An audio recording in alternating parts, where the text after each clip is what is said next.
penso que non é de recibo que unha proposta de alcance destas características, dendo o mes de abril, no que o Partido Popular tomou posesión, tempo para poñer encima da mesa unha proposta, dende logo, algo máis áxil para que están plantexando para que estes centros que xa están rematados poideran, estamos falando de 14 centros de día, 14 equipamentos tan necesarios para atender a necesidades da terceira idade e mesmo tamén que a previsión no 2010 e 2011 da apertura de outros 18 centros o están plantexando como se fora un problema. Afortunadamente, hai 14 centros para abrir de inmediato e hai 18 centros que quedaron en construción en base precisamente os acordos suscritos a través dos concellos no consorcio coa propia Xunta de Galicia para crear unha rede pública de servizos sociais.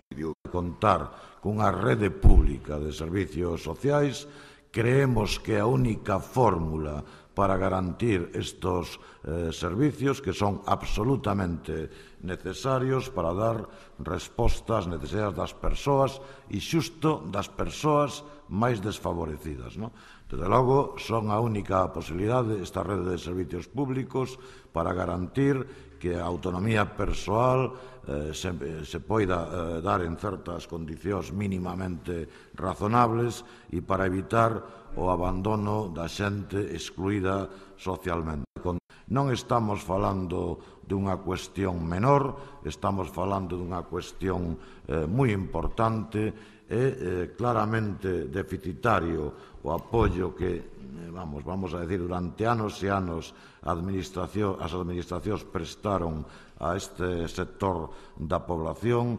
É absolutamente necesario avanzar nunha prestación destes servicios profesionalizada e coordinada. É máis necesario, se cabe, nun momento de crise como que estamos vivindo, non? Os servicios sociais se teñen definido como cuarto piar do estado do benestar e o Partido Popular está disposto a desfacerse dese piar, non?